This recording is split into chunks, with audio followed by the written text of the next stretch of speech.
जी अस्सलाम वालेकुम, welcome back to our brand new vlog. वो आए ही लड़ने की नीयत से थे। उन्होंने धक्केशाही की है गार्ड के साथ, उसको गालियां वगैरह दी, अपनी बाइक स्टार्ट की और मेरे दरवाजे के ऊपर उन्होंने कम से कम 12 से 14 फायर। वो 8 कॉल हैं जो वहाँ पर लड़के थे, जो फैमिली मेंबर्स और मिलने आए हुए थे, उन्होंने इकट्ठे किए, मेरे गार्ड ने इकट्ठे किए। दुश्मनी मेरी किसी के साथ नहीं है, ये कोई प्रैंक नहीं था। आप इस तरह की हरकत कर ही नहीं सकते, आपको खुद पुलिस वाले उठा के ले जाएंगे। जाहिलाना हरकत कर सकता हूँ, जबकि मैं पता है कि मैं इस पॉइंट पे हूँ कि मेरी एक एक बात नोट होती है। महीने का कम से कम 3.5 to 4 मिलियन वहाँ से अर्न करता हूँ और सारा का सारा डिस्ट्रीब्यूट करता हूँ रजब फैमिली में। बिस्मिल्लाहिर्रहमानिर्रहीम, अस्सलाम वालेकुम। क्राइम स्टोरीज़ के साथ मैं हूं मोहम्मद असद सलीम। मैं इस वक्त रजब भट्ट साहब के साथ मौजूद हूं, जो कि मशहूर टिकटॉकर भी हैं और व्लॉगर भी हैं। इनके साथ इंतहाई अफसोसनाक वाक़या पेश आया है और वो वाक़या ये है कि इनके घर पर कुछ नौजवान फायरिंग करते हैं और फायरिंग के बाद फ़रार हो जाते हैं। इनसे जानते हैं कि सारा वाक़या क्या है, वो नौजवान कौन थे, वो फायरिंग जिन्होंने की है और ये वाक़या कैसे पेश आया। अस्सलाम वालेकुम। कैसे हैं आप? वालेकुम सलाम। रजब भाई, ये क्या वाक़या पेश आया आपके घर जो फायरिंग हुई है? भाई ये परसों की बात है, अभी तो 12 बजे के बाद का टाइम हो गया। 27 तारीख की बात है, शाम 6:30 साढ़े 6 की बात है। मैं उस टाइम पे व्लॉग कर रहा था, एज़ यूजुअल बाहर था और घर वाले एक शादी पे थे, इवेंट पे थे। वापस आए हैं घर तो दरवाजे पे रश लगा ही होता है। शुक्र अल्लाह का, प्यार करने वाले हैं, वो होते ही हैं बाहर हर वक्त ना। तो अम्मा सबको मिल के ऊपर आ रही थी, मतलब सभी को मिली हैं, जिन्होंने फायरिंग की है उनको भी मिली हैं, उनको भी शाउट आउट दिए हैं, प्यार दिए हैं। और ऊपर आई हैं तो 12 लड़के थे, 6 बाइक्स थी, 12 लड़के थे। उन्होंने वहीद से कहा कि रज्जे भाई ऊपर है, हमने मिलना है, पंजाबी में। उसने कहा मेरा गार्ड है वहीद ना। मैंने कहा यार घर नहीं है, गाड़ी देख लो बाहर नहीं खड़ी, गाड़ी नहीं है मतलब भाई नहीं है। वो आए ही लड़ने की नीयत से थे। उन्होंने धक्केशाही की है गार्ड के साथ। मेरा कज़न था, मेरे कज़न ने भी पीछे किया, धक्का दिया कि घर के अंदर कैसे जा रहे हो तुम यार, जब वो बंदा घर पे ही नहीं है। घर पे हो भी तो तुम लोग घर के अंदर नहीं जा सकते। उसको गालियां वगैरह दी, अपनी बाइक स्टार्ट की और मेरे दरवाजे के ऊपर उन्होंने कम से कम 12 से 14 फायर, जिसके हमें 8 खोल। एक मिनट, मैं अगर आपको दिखा सकता हूँ यहाँ पे, जी जी, बिल्कुल आप लोगों दिखाएं जी, को खोल। होता है ना हमारे यूट्यूब पे या टिकटॉक पे, उस पर आ जाती है, वायलेशन आ जाती है। ये देखें, अच्छा। ये वो 8 कॉल हैं जो वहाँ पर लड़के थे, जो फैमिली मेम्बर्स और मिलने आए हुए थे, उन्होंने इकट्ठे किए, मेरे गार्ड ने इकट्ठे किए। 9 mm के ये उन्होंने फायर किए। 4 लड़कों ने पिस्टल निकाला था बाइक पे बैठ के, जो मेरे गार्ड ने देखा। बाकी सबके पास पिस्टल थे या नहीं थे हमें नहीं पता, ठीक है। ये खौल हमें मिले, बाकी खौल हमें नहीं मिले। तो आपकी किसी से कोई दुश्मनी वगैरह या कोई लड़ाई वगैरह नहीं है? सर, मेरी किस चीज़ की दुश्मनी? मेरी कोई ज़मीनों के मसले हैं या मैंने किसी का कत्ल किया, अल्लाह माफ़ करे। ऐसा कुछ नहीं, ख़ानदान मेरे में किसी की दुश्मनी नहीं है, ठीक है। पहला पहला बंदा सोशल मीडिया पे मैं ज़रूर हूँ, या टीवी पे पहला पहला बंदा मैं ज़रूर हूँ। दुश्मनी मेरी किसी के साथ नहीं है। बस वो कोई पर्सनल रंजिश रख के बैठे होंगे, मुझे तो उस चीज़ का नहीं पता। अच्छा। मैं जानता तक नहीं कौन है अच्छा, कौन नहीं। हमने देखा है कि आपके घर जो है वो रश लगा रहता है, आपके जो फैंस हैं, लोग मिल चाहने वाले हैं, वो आते हैं, आप उनको शाउट आउट्स भी देते हैं, मिलते भी हैं। तो क्या आपने कोई गार्ड्स वगैरह भी रखे हुए हैं? गार्ड नहीं है, मेरे बच्चों की तरह, भाइयों की तरह है। एक बंदा है, उसका इंटरव्यू मैंने किया कुछ दिन पहले। तो जिस शख्स ने उसके घर पर फायरिंग की थी, वो एक कोई 20-21 साल का नौजवान है। राना शहरोज़ उसका नाम है। वो ख़ुद टिकटॉक स्टार बनना चाह रहा था, यूट्यूब पे वायरल होना चाह रहा था। और यही डिस्क्लोज़ हुआ कि वो रजब भट्ट के घर जाता था छोटी छोटी वीडियोज़ बनाने के लिए, ताकि टिकटॉक पे लगाए और उसको व्यूज़ आए। और 2-4 उसकी बात वीडियोज़ बना रहा था, रजब की वालदा के साथ वीडियो बना रहा था, उसके गार्ड्स के साथ बना रहा था।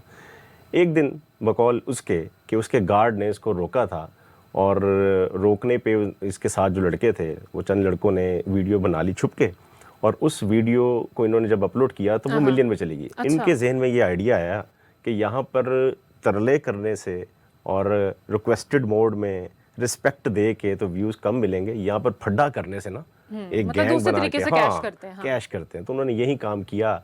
10-12 लड़के इकट्ठे हो गए, उनके रजब के घर जाते थे। वहाँ पर जाके कभी किसी बंदे को धक्का दे देना, कभी गार्ड को रोक लेना, कभी कह देना रजब को बाहर बुलाओ। इस तरह की वीडियोस बना के उन्होंने अपलोड करना शुरू कर दी। और बैकग्राउंड पे जो म्यूज़िक लगाते हैं वो गैंगस्टर्स वाला, तो वो लगा के उनको व्यूज़ मिलना शुरू हो गए। अच्छा, एक दिन ये इनका रजब को पता चला कि ये सारा मामला हुआ, तो रजब ने इससे मुलाकात की, उसको कहा कि यार इस तरह के काम ना करो। तो इनकी आपस में सुलह हो गई। वो सुलह क्या होगी, वो मामला रफा दफा हो गया। मीनवाइल दोबारा से उस बेचारे के व्यूज़ कम हो गए, दोबारा आने ही ख़त्म हो गए। तो उसने कहा कि नहीं भाई व्यूज चाहिए, गेम व्यूज तो की गेम गेम ऑन नहीं है। गेम ऑन करने के लिए उसने दोबारा से उसके गार्ड के साथ ज़रा बदतमीजी की और गार्ड को कहा कि बुलाओ रजब को बाहर। तो उसने कहा यार बाहर रास्ता डालो, निकलो यहाँ से। उसने कहा अच्छा मैं तुम्हें बताता हूँ। तो इतनी इसने एक वीडियो वहाँ पर लगाई, तो लोगों ने उस लड़के के अकाउंट के नीचे लिखना शुरू कर दिया कि इसका सॉफ्टवेयर अपडेट हो गया है। अच्छा। उसने फिर उस पर वीडियो बनाई कि किस में इतनी जरूरत है, कौन है माइकल लाल जो मेरा सॉफ्टवेयर अपडेट कर दे। लेकिन खैर ये तो खैर थी, ठीक है। तो जब मैं अंदर था ना, मुझे महान डॉगर ने ये अल्फाज बोले कि राणा यार अही तेनू इन्नी इज्जत दी यार, ते तू साडे नाल गलत कीता है। भाई बात करने का मकसद ये है कि मैंने यार क्यों गलत करना, अगर आप लोग मुझे इज्जत देते तो मैं आप लोगों के साथ क्यों गलत करूंगा ये फेम के लिए। बात ये थी कि जिस लिए मैंने किया वो मैं जानता हूँ, मेरा खुदा जानता, ठीक है। पब्लिक को भी बता देना किस लिए किया, क्योंकि लोगों के माइंड में ये है राणा शरोज का सॉफ्टवेयर अपडेट हो गया। बहुत से आपने कमेंट्स खुद भी देखे होंगे। अब भाई पुलिस ऐसी चीज है कि किसी इंसान का भी सॉफ्टवेयर अपडेट कर सकती है। इधर बहुत बड़े बड़े जितने भी बंदे हैं, ठीक है, जो कहते हैं कि हमारे से बड़ा बंदा ही कोई नहीं है। इमरान खान का हिसाब लगा लें भाई, वो वजीर आजम रहा अपने पाकिस्तान का, तो वो भी अंदर बैठा हुआ। इससे आगे बात क्या, इमरान खान बनना चाह रहे?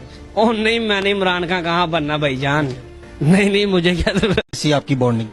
रजब माशाल्लाह मेरी बहुत इज्जत करता था, भाई था, मुझे शॉर्ट आउट देता था, उसकी फैमिली 12 लड़के लेके उसके घर के बाहर पहुंचा रजब के।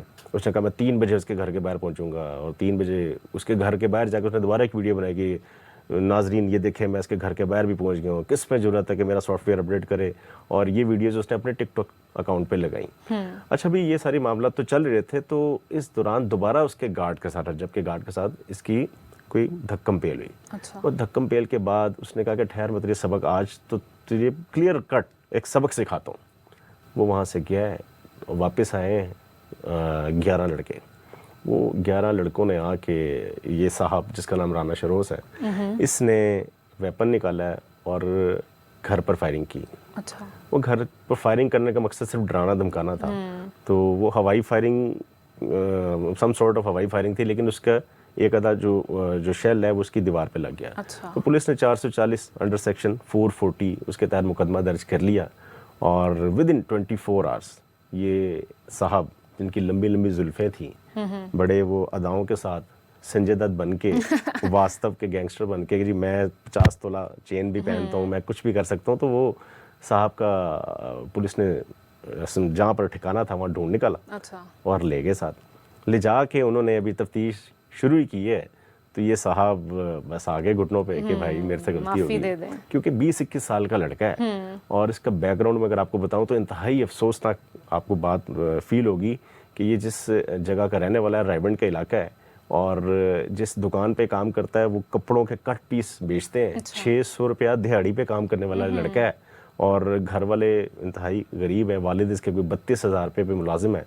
तो इसने सिर्फ ये शौकियों के लिए, और जो इसने लाइफस्टाइल देखा रजब का कि वो 1.5 साल के अंदर उसके इतने फॉलोअर्स हो गए, वो इतना पैसा कमाना शुरू हो गया, मतलब फाइनेंशियली स्टेबल होने का उसने बहुत ही आसान शॉर्टकट ढूंढा ना। अब सोशल मीडिया पे लगता है कि लोग, जो हम पहले सुनते थे कि भाई फला शहर चले जाओ तो दरख्तों पे पैसे लगे होते हैं, तो अब ये सोशल मीडिया वाले भी यही ख्वाब देखते हैं, तो उसने भी यही ख्वाब देखा।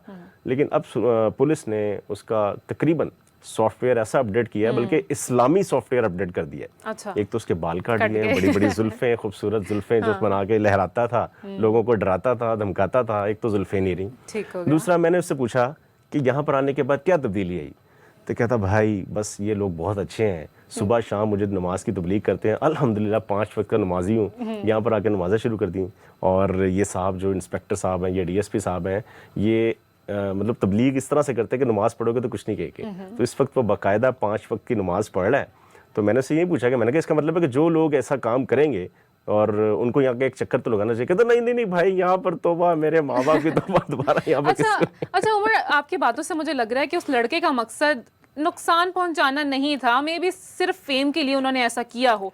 सो डोंट यू थिंक कि अगर उसने फेम के लिए किया था, ठीक है गलत तो था, लेकिन रजब भट्ट का क्या उसके हवाले से कहना है कि उसने उसको माफ़ कर दिया, या वो चाहते हैं कि प्रॉपर कार्रवाई हो? जो खौफ व हिरास वहाँ पर फैल गया था, रजब की वालदा बड़ी डर गई थी। रजब की वालदा ने उसको कहा कि बेटा इसको माफ़ नहीं करना, इसको ढूंढो, इसको पकड़ो। लेकिन अब उनके जो सेंटिमेंट्स हैं ना तब्दील हो गए, क्योंकि उसको जितना लेसन मिलना था, जो उसका सॉफ्टवेयर अपडेट होना था, उस हद तक पुलिस ने उसको लेसन दे दिया। लेसन मिलना भी जरूरी था। हाँ, बहुत जरूरी था। मुकदमा दर्ज हुआ, और बहुत से लोग हैं जो इसको देख के डेफिनेटली हाँ, ये आइडिया लेंगे कि वहाँ पर ये करो तो ये हो जाता है। तो पुलिस ने जितना उसको सबक सिखाना था वो सबक सिखा दिया। और उस पर रजब भट्ट से जब मेरी बात हुई, रजब बता रहा था कि मेरी तरफ से तो माफ़ी है और जो उसने काम किया, जो उसने गुनाह किया, तो उसकी उसको सज़ा मिल चुकी हुई है, क्योंकि कानूनी तौर पर तो अभी तक वो 11 लड़के जो 10-11 इसके साथ आए थे मोटरसाइकिलों पे, दोस्त ना रहे मतलब। वो दोस्त ना रहे। और वो इस वक्त कोई भी इसके पीछे नहीं आया, बल्कि पुलिस तो उनको भी ढूंढ रही है और यकीनन वो भी पकड़े जाएंगे, क्योंकि जिस तरह से वो इसके साथ थे, वीडियोस के अंदर वाज़ेह तौर पर उनकी शक्लें, उनके हुलिये, उनके मतलब हर चीज़ पुलिस के पास मौजूद है। तो अभी तो उनको लग रहा है कि वो लोग जो इसके साथ वहाँ पर खड़े होकर बड़के मार रहे थे, तड़ियाँ लगा रहे थे और बड़े बड़े डायलॉग सुना रहे थे, तो वो बच गए। लेकिन ऐसा नहीं है, ये लेसन सबको दिया जाता है। और यही होता है जब आप शॉर्टकट से पैसा और फेम की तरफ जाते हैं, तो सोशल मीडिया की दुनिया एक दिखावा है, बनावटी दुनिया है, जिसके अंदर हकीकत कुछ नहीं है। वो रजब जो एक बहुत बड़ा स्टार था, वो खुद बड़ा डरा हुआ था। वो कह रहा था कि भाई आज फायरिंग हो गई है, कल किसी को गोली लग भी सकती थी। अकेला अकलौता बेटा है अपने वालिद, लेकिन चूंकि गर्म खून है, यंग ब्लड है, बाहर आके लग रहा है कि वो कोशिश कर रहा है कि किस तरह से बाहर आ जाऊं और इसी चीज़ को कैश करके यूट्यूब पे या सोशल मीडिया पे व्यूज़ लूं कि मैं बाहर आ गया हूं और मैं उससे दोबारा दोस्ती करके या उसके करीब जाइए, मिलेगा ज़रूर उससे जाके। Definitely. Well, thank you so much Umar for joining us and narrating us the whole story. जैसा कि आपने एंडिंग नोट भी खुद ही दे दिया है कि सोशल मीडिया पर फेम हासिल करना एक कभी कभार आपके लिए वबाल जान भी बन जाता है। फेम को इतना सर पर सवार नहीं करना चाहिए कि आप फेम हासिल करने के लिए किसी भी हद तक जा सकें। तो चलिए, मुझे दीजिए इजाज़त। आप ओ लोला कल लाला दास दे सही बनावना किया, कोई समझा ना लाला व्लॉग दैंड करो। अच्छा ब्लॉग बैंड बाबा जी का घंटा बजाएं, चल एक घंटा पिछले साल वाली बात, घंटा बजाना।